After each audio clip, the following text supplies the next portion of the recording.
This is TWiT. The world is changing rapidly. So rapidly, in fact, that it's hard to keep up. That's why Micah Sargent and I, Jason Howell, talk with the people making and breaking the tech news on Tech News Weekly every Thursday. They know these stories better than anyone, so why not get them to talk about it in their own words? Subscribe to Tech News Weekly, and you won't miss a beat every Thursday at twit.tv. Let's talk about the shared photo album, because that came to everything, right? It came to Ventura, iPad OS, and even that old iPhone OS 16.1. 16.1 in Ventura. Yeah. It's real good. Tell me how it works. It took them, what they did iCloud Photos like 8 years ago. And my first question was, so can I share this with my wife? And they're like, And I thought that meant like check in next year, and it was check in 7 or 8 years from now. I did actually have a conversation with people involved with photos, and they said the problem is what we don't want to do is release a feature where the only people who benefit are people who want to share everything completely. And that means we need to come up with a way to do sort of like more intelligent sharing, because I think of it now as basically saying, okay, my daughter and my son are in college. They do not want to share all their photos with you, right? They don't. However, I can assure you they do not. When we're together, or like if my daughter's at the beach and she wants to send some pictures of the beach, you want to let them be able to contribute and actually maybe even have a suggestion like, hey, I saw you were with your family. Here are the photos from that. Do you want to throw these into the shared library? So in the last 8 years, I guess, they've been building this feature, but I can complain about it a lot. But let's just say it's here now, and it's actually very good because you can choose exactly what to contribute. You can say, I don't want to contribute anything except manually. You can say, I want to contribute everything or everything from a certain date. It'll suggest, you can set like people that it recognizes and say, these people, if they're photos of them, I want to have it's suggested that I donate those into the library. It's very thoughtfully designed. You can add or remove things at any time. The only real quirk is whoever creates the library, it goes on their iCloud storage. It's not a big deal if you're in a family because you have a shared iCloud account, but you don't have to be in an iCloud family to join a shared library. You can invite somebody. So like my mom is not in my iCloud family, but I could invite her to our shared library if I wanted to. She has to obviously have an Apple device. And does she have to have the latest iOS, iPad OS, or Mac OS? Yes, that is the catch, is that you have to be on 16.1 iOS or iPad OS or Ventura to get this feature. But it is, otherwise you won't see the shared library. It'll be, that means you have to update all your devices, right? So if you update your iPad but not your iPhone, and then you contribute a bunch of your photos on your iPad into the shared library, and your iPhone is not on 16.1, it will no longer see those photos because they're not in your library anymore. They're in the shared library.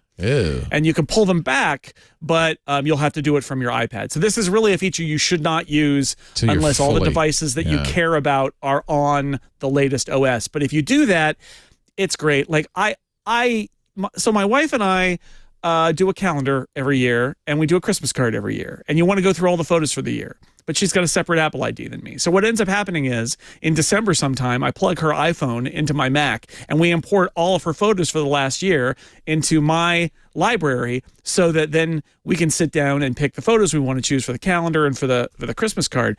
And that's done now. We don't have to do that anymore because she can contribute her photos into the shared library, and then and I can too, and then we all have access to that.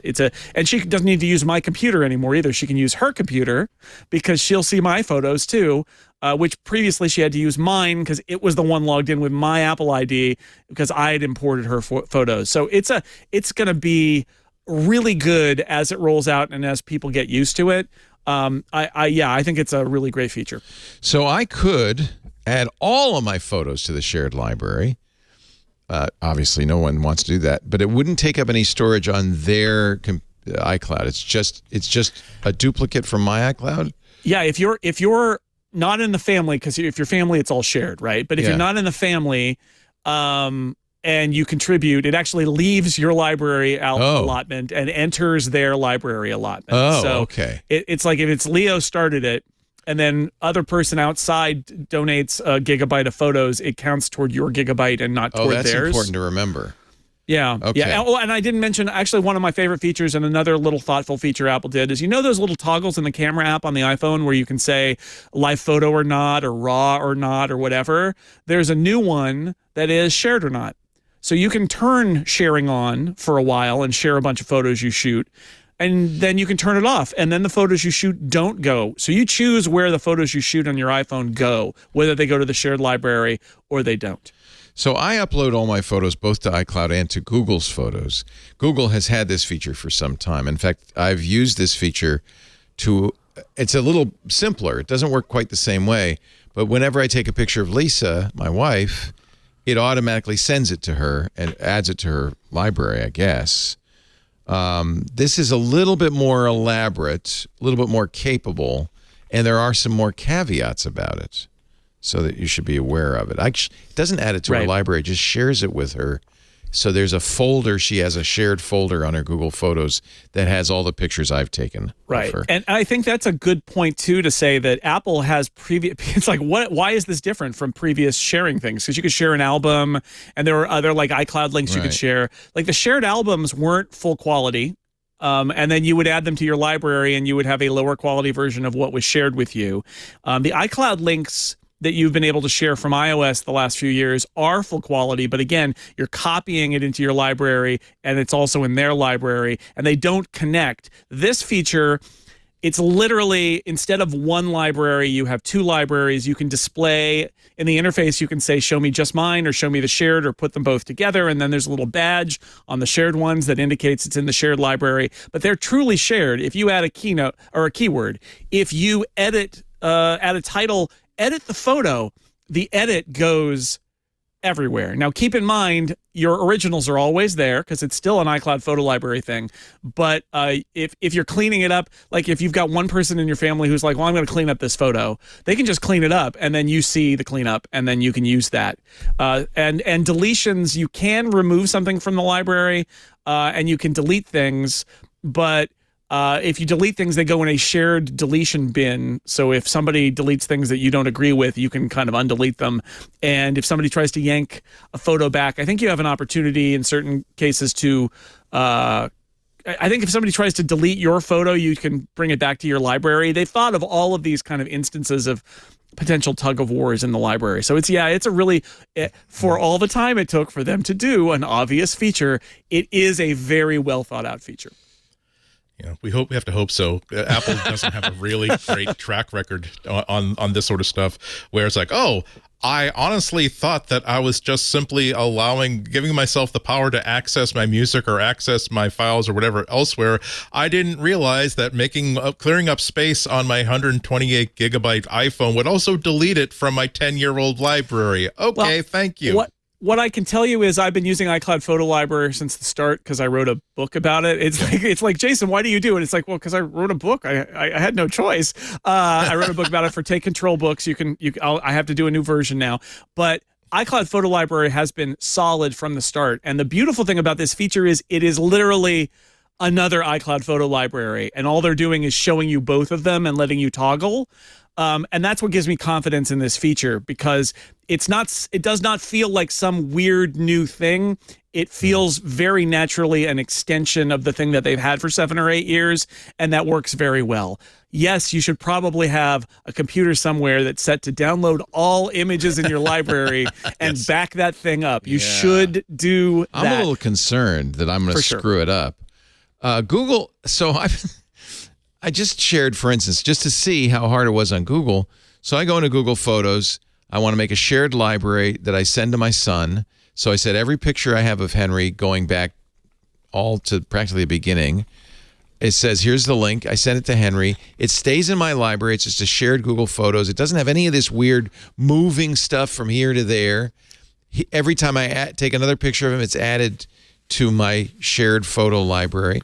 I think that's a better way of doing it, to be honest. It's at least clearer in my mind. Well, it is clearer, but the problem is you lose the power of having it be a common space. He can't add to it. But although you can make shared libraries, everybody can add to as well.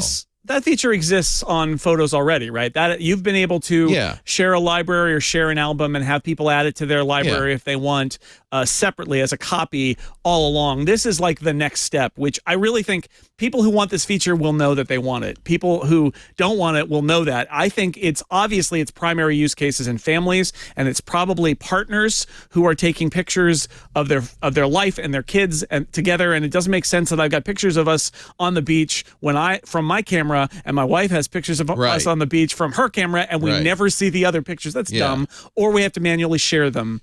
So it should be with somebody you're close to. And, 100%. And if it somehow disappears from your library, somebody you can go to and say, "Can I get that back?" Yeah, and like I said, there are limitations there, right? They can't destroy your picture that you contributed. I think it can get thrown in the deletion bin, but it is not permanently deleted at that point. And I think you get an alert that says, this thing is being deleted. Do you want to copy it back to your library? So they've tried to think about all of that stuff, but this is not something you invite random people to. This is not, and you can only have one. So that's I think important. It is you can just only not, have one. I couldn't have one for every kid. Like No. here's one I have with Abby. Here's one I have with Henry. No. It's a family album, really. It really is. I mean, it doesn't have. You don't have to be an iCloud family member to be that. But yes, that is absolutely. And you the could do it idea with here. multiple people. So I could say, here's all the Up to pictures I 5. have of the 3 other people in my family or whatever. Here they are. Okay. Yeah, and then it'll everybody let you gets select, and it'll let you select that and actually recognize, like, you took a bunch of pictures of your son. Do you want to throw those in the family shared library? And it'll do that automatically when you say yes. I think I like Google's cool. system better, to be honest. Yeah, I mean, it's not for every use case, but I think I will tell you from my use case over the last decade plus that I've been managing photos on my Mac, I guess 2 decades almost now, because my daughter is 20. This is exactly what we want, at least for my wife and I. Whether my kids will ever want to participate in this, or even if I want to ask them, I don't know. Like, do they want to look at a photo library with their baby pictures in it? Probably not. But my wife and I will love it. Wait till they get older, they might. Yeah, I know exactly. That's why features like this are so important. Because they have to be so long-reaching. I mean, as it happens, I was my aunt died in her 90s. One of my favorite relatives in the world. She was wonderful. And of course, you go to the wake, and the family puts up all these boards of all these old photos and stuff like that. And it's like half of I'd say 1/5 to 1/4 of the conversations in that room where I don't have that photo. Who has that photo? Can I get a copy of that photo? And these are the things that get lost. And so the idea of having one permanent sense of visual truth for the family is going to become more and more important. It's going to be the company that really, really cracks this is probably going to be the one that makes it as easy as possible, as ecumenical as possible, and probably as the least clever solution possible. The idea that here's just a bucket that we can allow other people to access to, that makes it easy to archive things, not just be able to flip through stuff on our phones, but to make sure we always have the best quality of this available. So yeah, this is a non-trivial thing. I joke about Apple. I am gun shy about trusting Apple with library data unless I've got an air gap between the Apple service and a backup of it. I mean, an absolute air gap, because I want to be able to spend an afternoon of cussing and shaking my fist and restoring things the way they were if Apple tends to screw it up. But it's not an easy thing to do, and I'm glad to see that they're trying to do something better than what they have had available before.